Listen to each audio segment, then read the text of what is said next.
Welcome actor black Pandi அவர்கள்.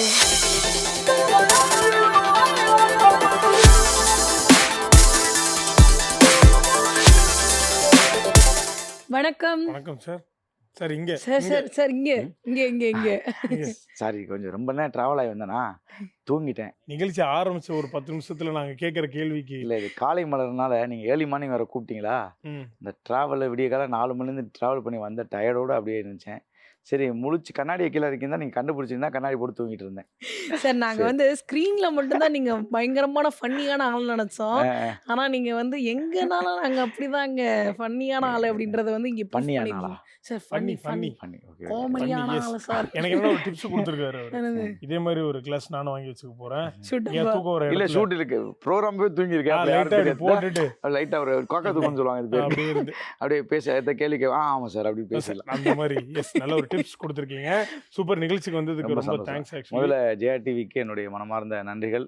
எங்களை போன்ற கலைஞர்களுக்கு இந்த மாதிரி ஒரு ஆப்பர்ச்சுனிட்டி, அதுவும் ஒரு மூவி ப்ரமோஷன்ஸுக்கு நீங்கள் சப்போர்ட் பண்ணுறதுக்கு ரொம்ப சந்தோஷம். நன்றி. சூப்பர். ரொம்ப சந்தோஷம் சார். 2 அழகான ஃப்ரெண்ட்ஸ் எனக்கு. ஸோ அதுக்கும் நன்றி. சொல்லுங்கள். நல்ல வேலை இது கண்ணாடியை கழட்டிட்டு சொன்னீங்க. கண்ணாடி போட்டு சொன்னீங்கன்னா நம்பி திருக்க மாட்டேன். அப்படியே அழகான ஃப்ரெண்ட்ஸ் அப்படின்னு சொன்னது எல்லாருக்குமே அழகு தான். யாரும் அழகுன்றது நம்ம அகத்தின் அழகு தான். ஓகே, அவ்வளோதான். Super sir, super. ஸோ வந்து பார்க் படம் வந்து சூப்பராக வெற்றிகரமாக போயிட்டு இருக்கு. எந்த அளவுக்கு நீங்கள் ஹாப்பியாக ஃபீல் பண்ணுறீங்க அதில் ஒரு பார்ட்டாக இருக்கிறது? எனக்கு வந்து என்னென்னா, இந்த படத்தில் வந்து நான் ரொம்ப நாள் வந்து நிறைய பேர் போகும்போது கேட்பாங்க, என்ன நீங்கள் ரொம்ப நாள் படம் பண்ணலையா வைக்கலான்னு. எனக்கு ரொம்பவே என்ன ஆசைன்னா, நிறைய ப்ரொடியூசர்ஸ் இருக்காங்க. நிறைய ஒரு 40 படங்கள் நான் நடிச்சிருக்கேன் இப்போது ரீசெண்டாக. அந்த 40 படமும் வந்து ரிலீஸ் பண்ணுறதுக்கு ரொம்ப கஷ்டப்பட்டுட்ருக்காங்க. ஒவ்வொரு ப்ரொடியூசர்ஸ்க்குமே வந்து அது பெரிய என்ன சொல்கிறது, ஒரு பிரசவ வலி மாதிரி தான் இருக்குது. ஸோ அதுக்கான ஒரு விஷயங்களை வந்து கடந்து இந்த படம் ரிலீஸ் ஆகுது அப்படின்றதே வந்து ஆயிடுச்சு அப்படின்றது வந்து எனக்கு ஒரு பெரிய மகிழ்ச்சியான ஒரு செய்தி. அப்போது நிறைய பேர் கேட்பாங்க, என்ன பண்ணி நடிக்கலையா அப்படின்னு. நடிச்சிட்ருக்கேங்க, ரிலீஸ் ஆகும்போது ஏன்னா நடிக்கிறது தான் நம்மளுடைய பார்ட்டு. ஏன் ரிலீஸ் பண்ணல மிஸ்டர் ப்ரொடியூசர் அப்படின்னு கேட்க முடியாது. அடித்து வெளுத்து அமைச்சிட்றாங்க. ஸோ என்னை தாண்டி பல கலைஞர்களுடைய உழைப்பு அதில் இருக்குது. எல்லா நேரத்துலையும் பெரிய படங்களில் வாய்ப்பு கிடைக்குமான்னு தெரியாது. ஸோ கிடைச்ச வாய்ப்பை நம்ம சரியாக பயன்படுத்தணும். அதுதான் இந்த பார்க்.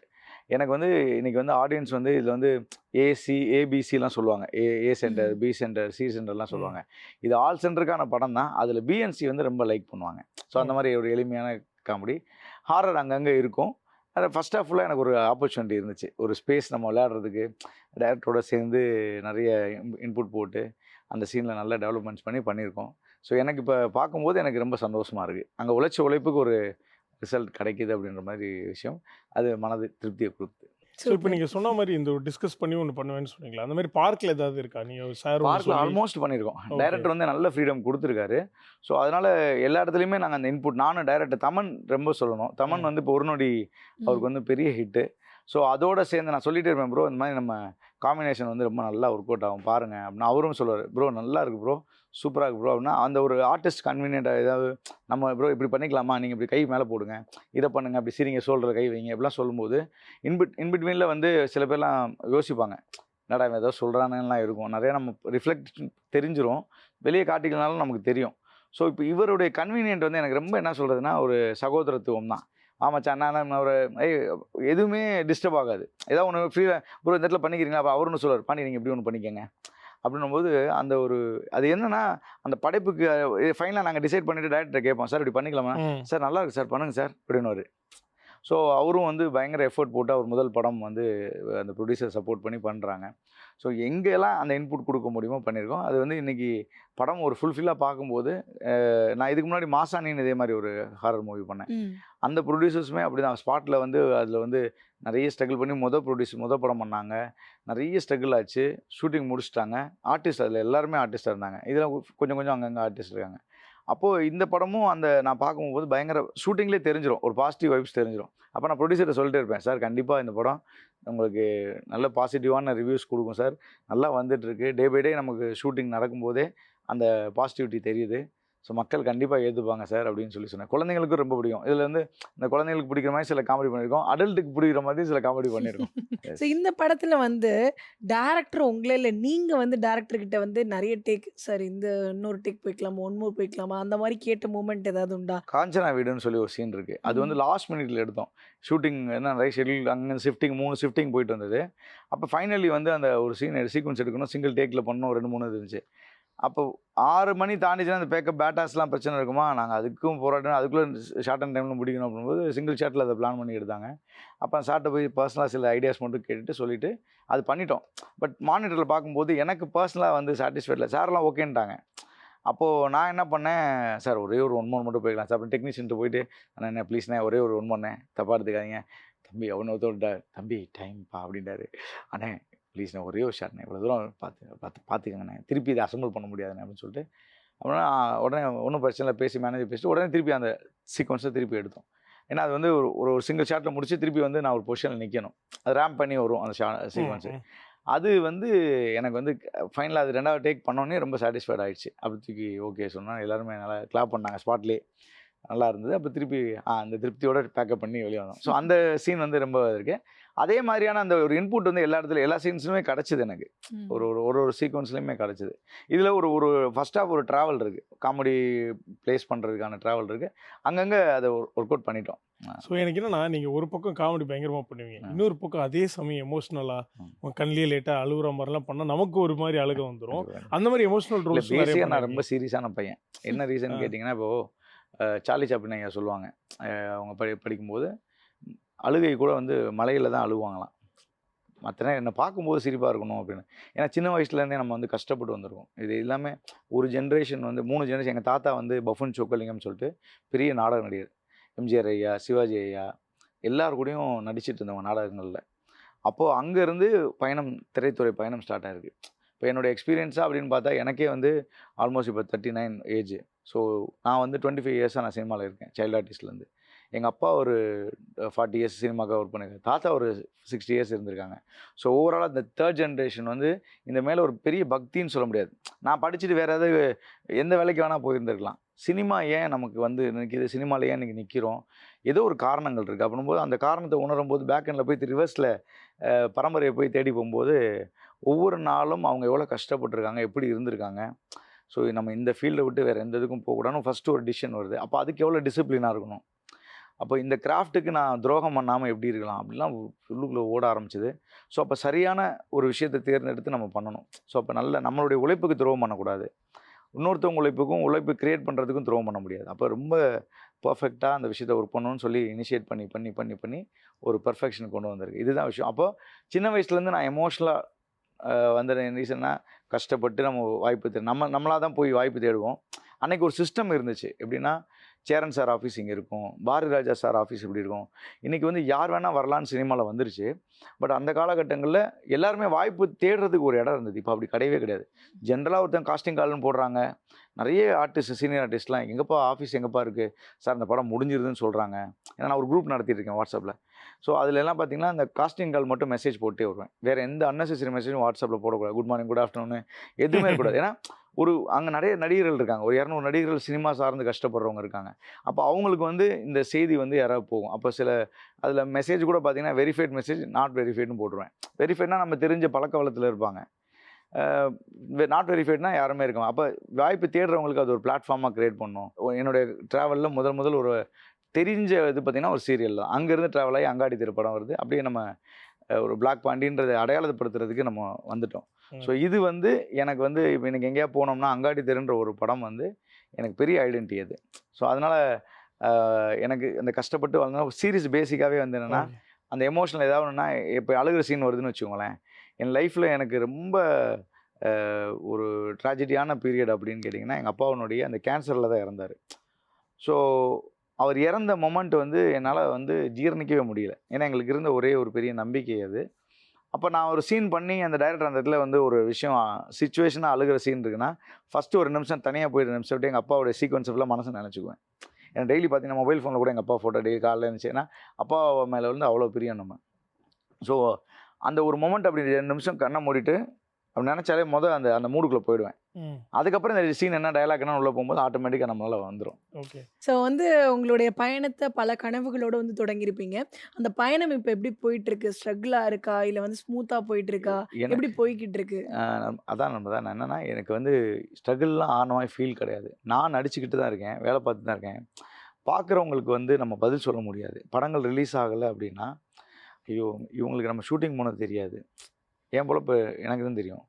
படங்கள் ரிலீஸ் ஆகலைன்னா நம்ம சொல்ல முடியாது. அப்போ ஒவ்வொரு படங்களாக ரிலீஸ் ஆகுது. திடீர்னு ஒரு 10 படம் இதே மாதிரி ரிலீஸ் ஆகுதுன்னு வச்சுங்களேன், பிளாக் பாண்டி பிஸி ஆகிட்டான்னு சொல்லுவாங்க. சினிமா வந்து அப்ஸ் அண்ட் டவுன்ஸ் இருந்துகிட்டே இருக்கும். ஸோ ரொட்டீன் என் வேலையை நான் சரியாக செஞ்சிட்ருக்கேன். ஸோ அந்த வேலையை எனக்கு எதுவுமே டிஸ்டர்ப் பண்ணதில்லை. ஸோ ஒவ்வொரு படங்களுக்கும் எனக்கு ஒரு புதுசாக நான் கற்றுக்கிட்டு இருக்கேன். என்னுடைய இந்த காலதாமதங்கள் ஏதாவது இருந்துச்சுன்னா அதை நான் லேர்னிங் ஹாஸ்பிட்டலில் யோசிச்சிருவேன். ஸோ அதனால் அதுதான் எனக்கு ஃபீல் ஆகுது. எனக்கு பர்சனலாக வந்து ஒரு தொய்வாக இருக்குது அப்படிலாம் இல்லை. என்னென்னா இப்போது இங்கே அந்த ஆப்பர்ச்சுனிட்டியை ஃபஸ்ட்டு ரிசர்ச் பண்ணுறதுக்கு இங்கே இடம் இல்லை. அதுதான் ரொம்ப வருத்தப்படுது. முன்னாடி இருந்த அந்த ஸ்பேஸ் இல்லை. ஒரு டைரக்டர் படம் ஆரம்பிக்கிறாங்க அப்படின்னா அந்த அந்த விஷயங்கள் தெரிய வரணும். ஜென்ரல் காஸ்டிங் எல்லாம் மாறிடுச்சு இப்போது. ஸோ அது ஒன்றும் பிரச்சனை இல்லை. இப்போ எல்லாருமே வரலாம். நானும் புதுசாக ஒரு காலத்தில் வரும்போது புதுசாக தானே வந்தேன். அப்படி சொல்ல வரல. பட்டு அந்த புதுசு அவங்க என்ன பண்ணுறாங்கன்னா வராங்க, இப்போ வராங்க புதுசாக வராங்கன்னு வச்சுக்கோங்களேன். ஒரு படம் நடிக்கிறாங்க, 2 படம் நடிக்கிறாங்க. அடுத்து அவங்களுக்கு எங்கே போய் வாய்ப்பு தெரியலன்னு போப்போ அந்த கூட்டத்தோட போய் நில்லு அப்படின்ற மாதிரி ஒரு அப்படி வந்து சேர்ந்து நிறைய பேர் கனவுகளோட இப்போ ஒரு ஒரு ஒரு நிறைய மீடியாஸில் வந்து நிறைய ஷோஸ் வர ஆரம்பிச்சிருச்சு. அப்போ அந்த ஷோவை எக்ஸ்பெக்ட் பண்ணி நிறைய பேருக்கு அந்த கிராஃப்ட் மேலே பிரியங்கள் ஜாஸ்தியாது. நம்ம முன்னாடிலாம் என்ன பண்ணோம், சின்ன குழந்தை நல்லா பாடுறாங்க, சூப்பர் கை தட்டுவோம்ல. அது இப்போ எக்ஸ்பெண்ட் ஆகி அந்த ஆசைகள் உருவாகி இப்போ நிறைய வர ஆரம்பிச்சிட்டாங்க. பட் வந்து அந்த பின்னாடி இருக்கிற கஷ்டங்கள் யாருக்குமே தெரியாது. அது அந்த பேக்கப் தான் இப்போ எனக்கு நிறைய பேரை பார்க்கும்போது ஐயோ என்னடா அப்படின்னு தோணும். நம்ம கொஞ்சம் ஸ்டஃப்பாக இருக்கிறதுனால ஓகே. அப்படி அதாவது என்னென்னா பேக்கெண்ட்லேயும் இதை எப்படி சமாளிச்சுக்கிறதுக்கு நம்ம ஆரம்பத்துலேருந்து வந்தனால ஒரு ஒரு பேசிக் ஸ்ட்ரக்சர் தெரியும். இப்போ நம்மளுடைய டேரக்டர் அசிஸ்டன்ட் டேரக்டர் இருந்தவங்க இன்றைக்கி டேரக்டர் இருப்பாங்க. நம்ம பாண்டிடா அப்படின்னு ஒவ்வொரு இதுலேயும் ஒரு அந்த ஸ்பேஸை க்ரியேட் பண்ணி வச்சிடும். எனக்கு இந்த படங்கள் எல்லாமே வரிசையாக ரிலீஸ் ஆச்சுன்னா அதுதான் நான் ஆசைப்படுவேன். ஏன்னா எல்லா படத்துலேயும் ஒரு 3 கோடி ரூபா மினிமம் ஸ்பெண்ட் ஆகி நிற்கிது. இப்போ நமக்கே நம்ம சம்பளம் கொடுத்து ஏதோ பேசிக்காக சம்பளம் கொடுத்து நமக்கே எவ்வளோ ஃபீல் இருக்குன்னா 3 கோடி போட்ட ப்ரொடியூசர்ஸ்க்கு எப்படி இருக்கும், அந்த படத்தை நம்பியிருக்க டைரக்டருக்கு எவ்வளோ ஃபீல் இருக்கும். ஸோ அவங்க சக்ஸஸ் ஆனால் நம்ம சக்ஸஸ் ஆகும். அவ்வளோதான். ஒரு படம் ஜெயிச்சிச்சுன்னா இவ்வளோ கிராஃப்ட்ஸ் ஜெயிக்கும். எனக்கு அதுதான் ஆசை. ஸோ அது நல்லா வரணும்னு தான் நினைப்பேன் எப்பயுமே. ஓகே. கண்டிப்பா, நீங்களும் கண்டிப்பா. ஒன் ஆஃப் ஒரு ப்ராமிசிங் ஆக்டரா நீங்கள் மற்ற நடிகர்களும் வந்து நல்லா இருக்கணும்னு சொல்லி ஒரு குரூப் ஆரம்பிச்சிருக்கீங்க. எஸ் எஸ் காஸ்டிங் கால் போடுறீங்க. இப்போ எனக்கு என்ன ஒரு காமன் டவுட் வருதுன்னா, காமன் ஆடியன்ஸ் இப்போ உங்களுக்கு அந்த வாய்ப்பு ஒரு முக்கியமாக தேவைப்படும் அந்த இடத்துல. இல்லை நான் நீங்கள் ஆனால் அனுப்பிச்சிடுவேன். மற்றவங்களுக்கு பகிர்றீங்க அந்த ஒரு இல்லை அந்த நான் ஒரு எண்ணம் அனுப்புவேன். இல்லை எங்களுக்கு. என்ன நினச்சுன்னா எல்லாருக்குமே வந்து இப்போ நான் ஒரு வேளை இப்போ எனக்கு பேசுகிறேன் ஒன்றும் சம்பளம் கட்டுப்படி ஆகாது. சில நான் எப்படின்னா ஒரு கட்டத்தில் தாண்டி வந்திருப்பேன். 5 ரூபா வாங்கியிருப்பேன், இன்றைக்கி 50 ரூபா வாங்குறேன் அப்படின்னு வச்சுங்களேன். இந்த 50 ரூபா இப்போ 5 ரூபா போய் வாங்க முடியாது. அப்போ அவங்ககிட்ட சொல்லுவேன், சார் இந்த 50 ரூபாய்க்கான நீங்கள் யோசிச்சு எனக்கு கூப்பிட்டு பாருங்கள், நான் ஒரு ரூபாய்க்கான வேலையை செய்வேன் அப்படின்னு சொல்லுவேன். அப்போ அவங்க புரிஞ்சுக்காது. ஸ்பாட்டில் போகும்போது அந்த கன்வீனியன்ட் பார்ப்பாங்க. எனக்கு வந்து எம்ஜிஆர் ஐயா ரொம்ப பிடிக்கும். அவருடைய புத்தகங்கள் படித்து அவருடைய பாட்டு அவர் என்னோடய டிபிஏ எம்ஜிஆர் ஐயா தான் வச்சுருவேன். ஏன்னா கேட்பாங்க உன் மூஞ்சி வைக்க வேண்டியதானே, தலைவர் படத்தை வச்சுருக்கோம். ஏய் என்ன கேட்க, எங்கள் அப்பா எங்கள் பரம்பரை எம்ஜிஆர் ரசிகர் நாங்கள், அதனால் தலைவர் படத்தை தான் வைப்போம் அப்படின்னு. நம் தேவையே பிறரின் நன்மை தான். அதாவது 1001 படத்தில் அவர் சொல்லியிருப்பார். பிறரின் நலனை நம்ம யோசிக்கும் போது நம்ம ஆட்டோமேட்டிக்காக நல்லா இருப்போம். ஸோ மற்றவங்களுக்கு நம்ம என்னெல்லாம் செய்யணும்னு நினைக்கிறோமோ கடவுள் எனக்கு செய்ய ஆரம்பிப்பான். ஸோ நிறைய அழகு பார்க்கணும்னு ஆசைப்படுவேன். நம்மளை அழகு பார்ப்பான் கடவுள். அது வந்து ஓகே. அது வந்து சைக்காலஜிக்கல் மட்டும் இல்லை, பிரபஞ்சம். நீங்கள் கெட்ட செஞ்சீங்கன்னா கெட்ட தான் வரும், நல்லது செஞ்சால் நல்லது வரும். ஸோ அப்படி தான் நமக்கு. நான் யூனிவர்ஸை ரொம்ப நம்புகிற ஆள். அதனால் அந்த ஒரு விஷயம் எனக்குள்ளே ஓடிக்கிட்டே இருக்கும். கண்டிப்பா. இந்த ஒரு விஷயத்த நான் வந்து பயங்கரமா அக்செப்ட் பண்ணிக்கிறேன். ஏன்னா வந்து நீங்க மித்தவங்க நல்லா இருக்கணும்னு நினைக்கிறதுனால தான் இவ்ளோ நல்லா இருக்கீங்க அப்படின்றத நான் வந்து கண்ணுக்கு முன்னாடி வந்து ஃபீல் கண்டிப்பாக பண்ணியிருக்கேன். நிறைய வந்து திருச்சியில இருக்கக்கூடிய ஓல்டேஜ் ஹோம்க்குலாம் வந்து நிறைய ஹெல்ப் பண்ணியிருக்கீங்க. சரிங்க. ஆக்சுவலா ஃபினான்ஷியலா வந்து சினிமால ஒரு ஸ்ட்ரகிள் இல்லை இருக்கும் இப்போயும் தான். ஃபினான்ஷியல் ஸ்ட்ரகிள்ஸ் இருக்குது. ஃபினான்ஷியல் வந்து என்ன சொல்கிறது, இது ஒரு காரணம் கிடையாது. ம். அதாவது லைஃப்பில் பார்த்தீங்கன்னா நிறைய இன்றைக்கி வந்து கணவன் மனைவிகள்லாம் வந்து சண்டை போட்டு பிரிஞ்சு போயிடுறாங்க. புரிதல் இல்லை, அத்தியாவசிய தேவைகள் இருக்குது. அதாவது எல்லாருக்குமே என்னென்னா நான் இந்த பொசிஷன் வந்துட்டேன், நான் போய் ஒரு ஒரு விஷயம் இப்போ என் தங்கச்சி சொல்லிச்சு ரெஸ்டாரண்ட் போய் நான் போய் இலையை எடுத்து போட்டேன். நீ எதுக்கு எடுக்கிற அப்படின்னா ஒரு 2 செகண்ட் பேசும்போது அம்மா எல்லா வேலையும் செய்யணும். இப்போ ஹோட்டல் வச்சா ஹோட்டல் வேலையை செய்யணும். நான் இங்கே தான் இருப்பேன், அவங்களும் செய்யணும் கிடையாது. அவன் செய்கிற வேலையை நம்ம செய்கிறதுல நிறைய பேருக்கு அந்த அந்த அந்த பார்ஷியாலிட்டிஸ் உருவாகும். அதை உடச்சி விட்ருவேன் நான். ஏன்னா நம்ம 0லேருந்து ஸ்டார்ட் பண்ணி வந்துருக்கோம். நம்ம இப்போ எங்கள் அப்பா கோடீஸ்வரர் இருந்தாலும் மேபி எனக்கு இது தெரியாமல் இருந்திருக்கலாம். இன்னொருத்தருடைய வலியை புரிஞ்சிக்காத சூழல்லாம் கிடையாது. நம்மளே அடிபட்டு மிதிப்பட்டு ஓடி ஆடி ஒரு இடத்துல வந்து நம்ம நிற்கும் பொழுது அதை நம்ம ரியலைஸ் பண்ணுறதுக்கு, அதை ரியலைஸ் பண்ணலைன்னா நம்ம மனுஷனே கிடையாது. நம்ம முன்னாடி போகிறதுக்கான எல்லா விஷயங்களும் தைரியமாக போகணுன்னு நான் நினைப்பேன். என்னுடைய பர்சனல் இது. நிறைய பேர் சொல்லுவாங்க சில என்ன ஓவராக பேசுகிறான்னு. இந்த பேசுகிறது எல்லாமே என்னென்னா கடந்து வந்த பாதை தான். நம்ம இப்படி பேசும்போது இது யாராவது பார்ப்பாங்கல்ல, அவங்களுக்கு ஏதாவது ஒரு இடத்துல ஒரு ரிஃப்ளெக்ஷன் நம்மளோட கனெக்ட் ஆகி போகிறாண்டான்னு ஒரு சில பேர் பார்ப்பாங்க. சில பேர் சம்மந்தம்லாம் போகிறாண்டான்னுவாங்க. சில பேர் வந்து இது எனக்கு நான் இப்போ ஸ்கூல் காலேஜஸ்லாம் போகும்போது நான் ரொம்ப நோட் பண்ணிங்க, இது வரைக்கும் காசு வாங்கிலாம் போனது கிடையாது. எங்கே போனாலும் ஏன்னா நம்ம ஜென்ரேஷனுக்கு அடுத்து நம்மளால் முடிஞ்சு ஏன்னா நாங்கள் ஸ்கூல் படிக்கும்போது சீஃப் கெஸ்ட் வரும்போது அதான் யோசிப்பாங்க. அந்த மாதிரி நம்மளால் என்ன இன்புட் கொடுக்க முடியும்னு பார்ப்பேன். அவங்கள என்டர்டெயின் பண்ணி ஏதாவது ஒன்று சொல்லணும். ஸோ இதுதான் நம்மளுடைய ஒரு ஆட்டிடியூட் பேசிக்காகவே. இப்போ வந்து லைக் நம்ம யோசிக்கலாம், நம்ம நிகழ்ச்சிக்கு வரதுக்கு முன்னாடி கூட நீங்கள் வீட்டுக்கு யாரோ ஒரு வேலை செய்ய வந்திருக்காங்க, ஃபோனில் சொன்னீங்க சாப்பிட்டு தான் போகணும் அப்படின்றத மென்ஷன் பண்ணிட்டே இருந்தீங்க. நிறைய உங்களை பார்க்குறோம், சோஷியல் மீடியாலையும் பார்க்குறோம். இல்லை நமக்காக வேலை பார்க்க வந்திருக்காங்க, அவங்க இப்போ திருப்பி போனால் அதுக்கு ஒரு 100 ரூபா செலவு பண்ணணும். நம்மக்கிட்ட அந்த ஆப்பர்ச்சுனிட்டி இருக்குது, சாப்பிட்டு போகலாமே. ஓகே, அதுதான். ஏன்னா அதை தொடர்ந்து நடத்திட்டு வரீங்க, சோஷியல் மீடியாவில் பார்க்குறோம். டெய்லி நம்மளால முடிஞ்ச அளவுக்கு ஒரு உணவு யாருக்காவது ஒரு கொடுத்துருங்க. எனக்கு அது எங்கே ஸ்டார்ட் ஆச்சு? இது வந்து நான் ரொம்ப வருஷம் எங்கள் அப்பா தான் ஆக்சுவலாக. நாங்கள் பசியில் அலைஞ்சிருக்கோம். எனக்கு வடபழனியில் பார்த்தீங்கன்னா நம்ம ஒரு அதாவது இந்த பாலம் ஏற இடத்துல லக்ஷ்மணேஸ்வரியிலேருந்து லெஃப்ட்டு போவோம். அங்கே ஒரு இடத்துல வந்து ஒருத்தர் ஒரு கடை, அந்த எலக்ட்ரிக்கல் கடை, டெய்லி 50 பேருக்கு 1995லேருந்து போட்டுட்ருக்காரு. எனக்கு நான் பார்த்ததுலேருந்து, நான் தான் 95லேருந்து நான் பார்த்துட்ருக்கேன். சென்னைக்கு வந்த காலத்துலேருந்து பசி இருக்கும் அந்த டைமில். நான் வியாபாரம் போவேன், அப்போ சேல்ஸு, அப்போல்லாம் முறுக்கு. அதுக்கு ஆப்போசிட்டில் தான் திருவள்ளூர் கலைஞர் பார்த்திபன் அண்ணன் ஆஃபீஸ். அவர் தான் எனக்கு ஃபஸ்ட்டு சினிமாவில் ஆப்பர்ச்சுனிட்டி கொடுத்தவங்க, வி சேகர் சார் எல்லாருமே. அப்போ அதை கடந்து ஆப்போசிட்டுக்கு அந்த பக்கம் கம்பெனிக்கு போகும்போது பசிக்கும். பார்த்தா எல்லாருமே இப்போ யாசகர்கள்லேருந்து எல்லாருமே இருப்பாங்க அங்கே. நான் போய் நின்றுவேன், அந்த பொட்டணத்தை வாங்கி சாப்பிடுவேன். அந்த சாப்பிட்றதே எனக்கு நைட்டு வரைக்கும் எனக்கு பசிக்காது. ஒரு 10 கம்பெனி போய் சாப்பிடுவேன். எனக்கு அன்றைக்கெலாம் டீ குடித்தாலே என்ன சொல்கிறது, ஒரு நாளைக்கு யாராவது டீ வாங்கி கொடுத்தா அவங்க தான் எனக்கு தெய்வம். அந்த அளவுக்கு வறுமை இருந்தது. ஏன்னா ஒரு போராட்டம், ஏன்னா எப்படியாவது ஜெயிக்கணும் ஏதோ விஷயம் ஒன்று. அப்போ நான் அந்த சாப்பாடு வரும்போது நம்ம என்றைக்கா வாழ்க்கையில் ஜெயிச்சோம்னா இந்த மாதிரி சாப்பாடு நம்ம போடணும். கையில் நான் சம்பாரிச்சாலும் அப்போ ஒரு கட்டத்தில் நான் என்ன வச்சுருந்தேன்னா, பெருசாக கோடிகள் சம்பாரிச்சிட்டு தான் இதெல்லாம் செய்யணும் அப்படின்னு நானும் வந்து அஜித் சார் மாதிரி, விஜய் சார் மாதிரி பெரிய பொசிஷனுக்கெலாம் வந்து நாங்கள் கோடிக்கணக்காக செய்யணும் அப்படிலாம் நினச்சிட்டு இருந்ததுலாம் உண்டு. ஆனால் அது ஏன் அப்போ வந்து செய்யணும்? போகிற போக்கில் செய்ய முடியாதா? அப்போ நான் 1,00,000 பேருக்கு செஞ்சுட்டு போகிறேன், போகும்போது இப்போ 2 பேருக்காக செஞ்சுட்டு போகிறேன் அப்படின்ற கான்செப்ட் உருவாச்சு. அது மைண்டில் தோண இப்போ இதுக்கு ஒரு பேர் ஏதாவது ஷூட் பண்ணணுமே, இப்போ நம்ம இது என்ன ஷூட் பண்ணலாம் அப்படின்னு சொல்லி யோசிச்சிட்டே இருக்கும்போது இங்கே வந்து எல்லாருமே மறந்து போகிற விஷயம் மனிதம். இப்போ வயநாட்டில் ஒரு பிரச்சனை வந்தால் தான் மனிதம் தேவைப்படுது, சென்னையில் ஒரு ஃப்ளட்டு வந்தால் தான் மனிதம் தேவைப்படுது, கொரோனா வந்தால் தான் மனிதம் தேவைப்படுதுன்னு கிடையாது. பேசிக்காகவே நார்மல் டேஸ்லேயே இருக்கும்போது அந்த மனிதத்தை பரப்பணும். நீ என் ஃப்ரெண்டு பெங்களூரில் அருண் ஒருத்தருங்க, அவன் தான் சொன்னான், அவன் 4 ட்ரஸ்ட் அங்கே ரன் பண்ணிட்டுருக்கான். அதாவது ட்ரைப்ஸ்க்கு, இயற்கைக்கு சம்மந்தமானது இன்னும் 4 இது பண்ண. அப்போ நாங்கள் எல்லாம் டிஸ்கஸ் பண்ணும்போது, பாண்டி நீங்கள் பண்ணுறது ஓகே, எத்தனை நாள் தான் நீங்கள் உங்கள் கையிலேருந்து கொடுத்துட்ருப்பீங்க, நீங்கள் இவ்வளோ சிஸ்டமாக பண்ணு, நல்லா பண்ணுறீங்க, ஒரு 10 பேர் உங்களை மாதிரி நிறைய நம்பி செஞ்சாங்கன்னா இன்னும் சூப்பராக இருக்குமே, பண்ணுங்கன்னா. அப்புறம் நிறைய யோசித்தேன். அப்புறம் நான் இல்லைப்பா, நம்ம இது சாப்பிட்டு நம்ம செஞ்சோம்னா யாரும் கேள்வி கேட்க மாட்டாங்க. இன்னொருத்தர்னா நான் போட்டோ நான் போகும்போது சில இதெல்லாம் உணவு கொடுக்கும்போது நான் ஃபோட்டோ எடுத்துடுவேன். என்ன பிரச்சனைனா நான் செஞ்சுட்டேன்றதை அங்கே அனுப்பணும், அப்போ உங்களுக்கு ஒரு கிளாரிட்டி வரும். அதனால் அப்படிலாம் நான் செய்ய வேண்டியிருக்கு. எனக்கு இப்போ நான் செய்யும்போது ஃபோட்டோ எடுக்கிறதுன்னு அவசியம் கிடையாது. யாராவது கொடுத்தாங்கன்னா நம்ம வந்து அவங்களுக்கு ரெஸ்பெக்ட் பண்ணணும் இல்லையா? இப்போ அந்த மாதிரி ஒரு நண்பர்கள் எல்லாமே உலகம் முழுக்க யூஎஸ்லேருந்து, யூகேலேருந்து, கனடாலேருந்து, ஜப்பான்லேருந்து, எல்லா நாட்டிலேருந்து இப்போ எனக்கு ஃப்ரெண்ட்ஸு உருவாக்கிட்டாங்க.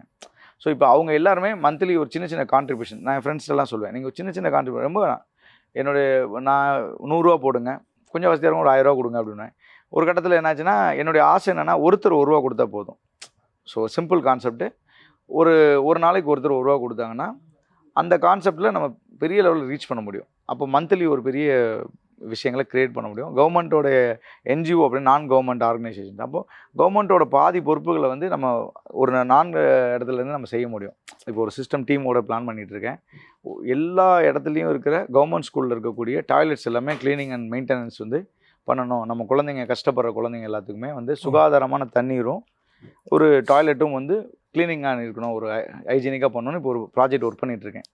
அது நடந்துருச்சு அப்படின்னா தமிழ்நாட்டில் ஒரு 1500 ஸ்கூல் மேலே இருக்குதுன்னு நினைக்கிறேன். அந்த ஸ்கூல்ஸ் எல்லாமே ஃபஸ்ட்டு இனிஷியேட் பண்ணி ஒரு டிஸ்ட்ரிக்ட் வைஸாக பண்ணி அங்கங்கே வேலைவாய்ப்பு ஏற்படுத்தி, ஸோ பசங்களுக்கு நம்ம க்ளீன் பண்ணி நல்ல சுகாதாரமான குடிநீர் இப்போ ஆல்மோஸ்ட் கவர்மெண்ட் எல்லாம் பண்ணுறாங்க.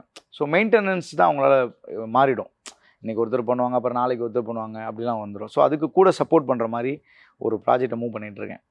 ஸோ இப்போ நம்ம ரெகுலராக அன்னதானம் அப்படின்றது வந்து என்னுடைய ஆசை என்னென்னா, நான் சொந்த வீடு கட்டி பெரிய லெவலில் வீடு கட்டி முன்னாடி கூடம் ஆரம்பிக்கணும்னு ஆசை.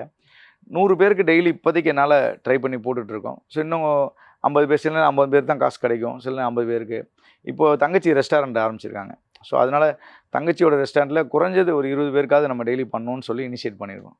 Okay. Super, super, super sir. ஆக்சுவலா வந்து நீங்க சொல்றத கேட்கறதுக்கே ரொம்ப சந்தோஷமா இருக்கு மனசளவுல. ம். ஆனா சார் எனக்கு ஒரு சின்ன சந்தேகம் இருக்கு. என்ன ம். அப்டின்னா, பொதுவா வந்து நெறைய பேர் சொல்லி இந்த விஷயத்த நாங்க வந்து கேள்விப்பட்டுருக்கோம். சினிமால இருக்கோம் அப்டின்னா, அதுக்கான ஒரு பிம்பம் இருக்கும். அந்த பிம்பத்துல இருந்தா தான் அடுத்தடுத்த வாய்ப்புகள் வந்து கிடைக்கும். இப்ப நான் வந்து கார்ல போனேன்னா எனக்கு ஒரு பேமெண்ட்.